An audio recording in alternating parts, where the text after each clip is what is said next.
And now we will gently roast the cashews in the braising vessel, stirring them constantly until they మిలమిల మిరిసే చంద్రుడి కోసం తెర తీసెను సాయంత్రం.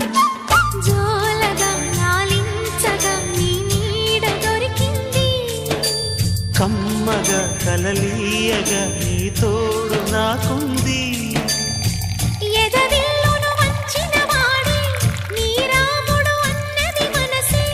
గుడి తలుపులు తీయక ముందే వరమిచ్చెను దేవత ఎదురై. నిజమేనా జాబిలి